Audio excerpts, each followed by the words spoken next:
The language of deceit. Notes and extracts. Irrational problems. People and politicians should start looking at the root cause of the debt crisis, which is not the money system. It is the rise of the ego and individualism, and the inability to review and remember the damage done to us in our own past. But the people and the politicians won't look at the root cause, because the nature of the beast is to obey the master. In an authoritative system, all that matters is the authority. It may or may not be correct to be ruled by the rich, but richness comes in many forms. To be graced by wisdom is a kind of richness. To be surrounded by people you love is an immeasurable wealth. To have health and to have time matter far more than financial status. They always have mattered more, but few leaders ever seek to point that out. They will, however, point out the frivolous or unavoidable, rather than the wise and alterable. Most governments, who are simply the lobbyists for rich and powerful national and international interests, have no real long-term interest in raising millions of people out of dependence and poverty, as then who could they claim to be saving or serving? Poverty justifies the need that it claims to be eradicating, thus perpetuating the very problems that it pretends to be solving.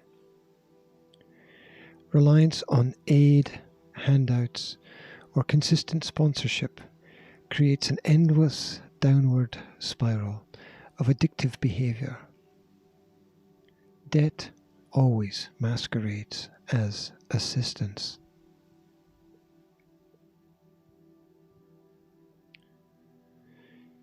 To become accustomed to debt is to become accustomed to slavery. Invisible chains are far harder to recognize and remove than visible ones. Interest itself is possibly the most aptly titled control mechanism in history. There can never be issued enough currency to cover all the multitude of interestingly accumulative debt payments due. And so, a financial currency crisis, whether physical or digital, is always inevitable.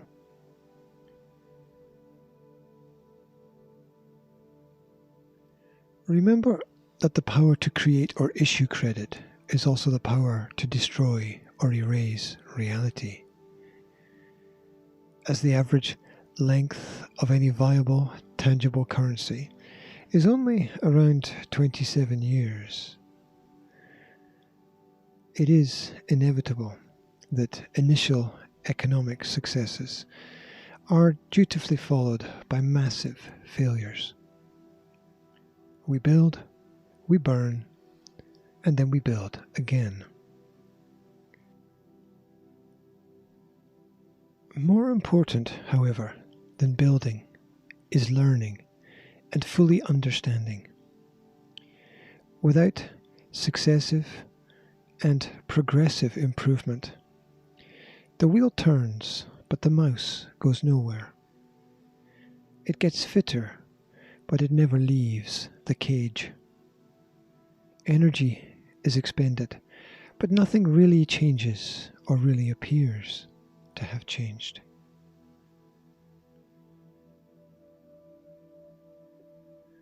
Our inability to avoid conflict, fueled by the quest for individual economic progress, is at the root of most of our problems. If we set the wrong target or the wrong goal, then we can be sure to achieve much less than is actually possible. We often set our own limitation.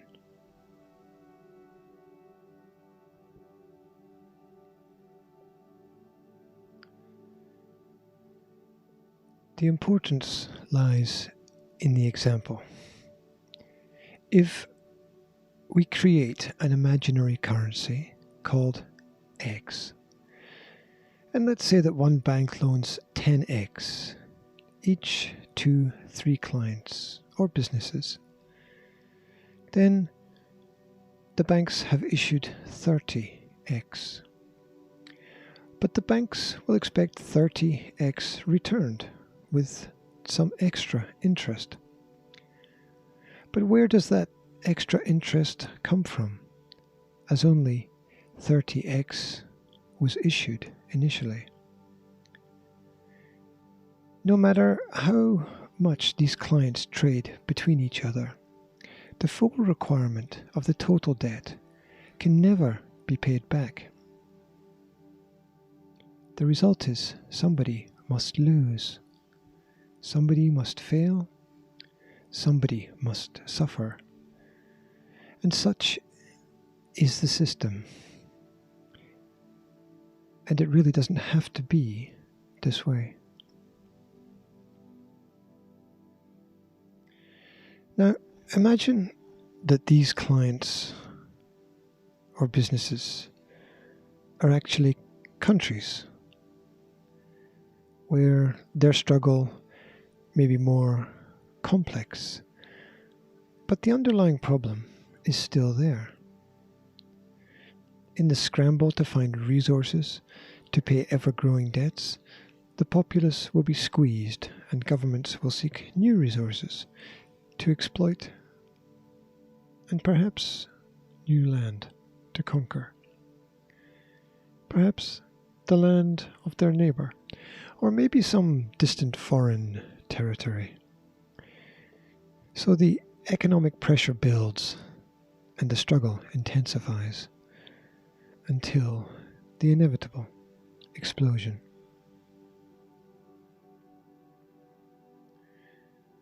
Failure is a part of the cycle of life. People must fail if they wish to learn.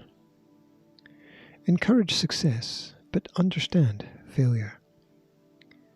The same is true for companies and corporations. They must also fail. If the corporation does not die, it just becomes the living dead. This undead corpse carries with it all the problems of failure and passes it on to whomsoever they come into contact with. The idea that some institutions are too big to fail is only leverage on the already dying principle that too many people depend on the unsustainable. Lies are very often repeated simply because they are easier than dealing with the truth. Most countries have one central source of the issuance of currency that regulates the circulation of money in any one region. The limitations are once again arbitrary. Scotland, for example, has 3 sets of banknotes, each independently issued by the Bank of Scotland, the Royal Bank of Scotland, and the Clydesdale Bank.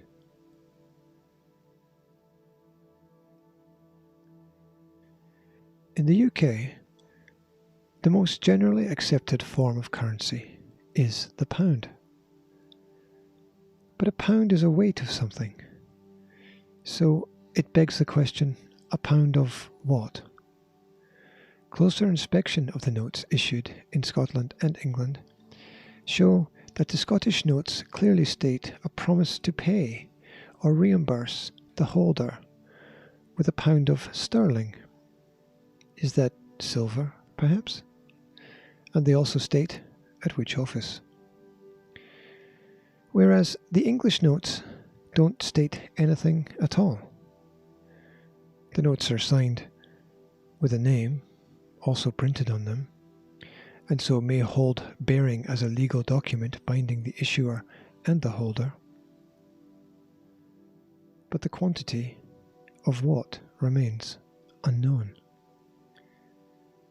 Euros, on the other hand, are signed illegibly, and it is not in any sense clear who has signed them or for what reason. Mickey Mouse, perhaps. And none of these facts are by chance.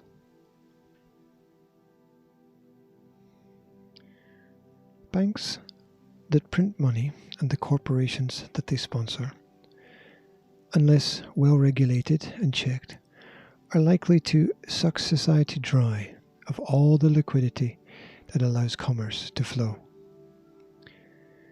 Unless the dead are allowed to die, then they will become nothing more than walking corpses that terrorize the land of the living and the homes of the once brave. The plethora of media films and programs about zombies appeal to our subconscious, as deep down inside we understand that dreams can be uncomfortably close to nightmares.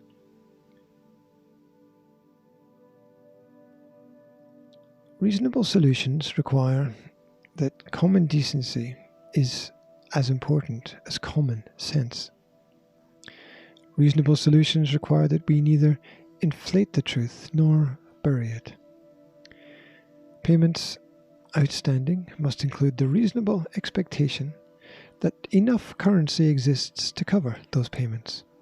Otherwise, the balance due will remain infinite and unfathomable. Even the universe is finite, and lives and loves within the birth and death cycle too. In fact, all good things that we must experience have an end.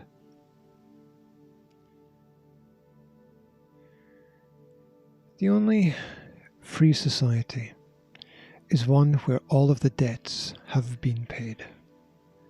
The inherent right to live outside of the principle of being born into a debt-based paradigm must not only be maintained, but also protected. It must be unalienable and reasonably attainable. It doesn't matter where you are or where you live. The basic principles of liberty are universal. The idea of wealth based on liberty and independence transcend the opaque borders of politics. The concept of opportunity is a bulletproof idea that strikes fear into the hearts of establishment thieves.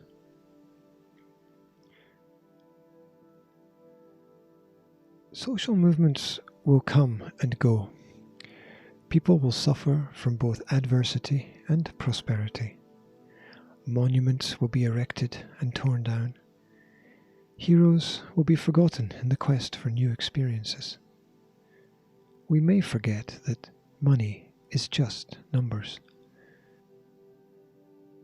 People will always yearn in their heart for not just the idea of freedom, but something entirely separate from intrinsic values. The search for freedom is for a much more tangible reality. Independence is the recognition that voices, however distant, can sing the same song in perfect unison and harmony.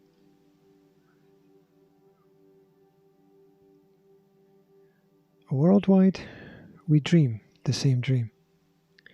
It is about the vanquishing of fear. It is about the embracing of love and hope. It is about some semblance of a system based not just on trust, but also on logic and the consequence of common sense. It is about settling for a compromise that does not compromise who we are. In the end, achievement can only be properly measured on a level playing field.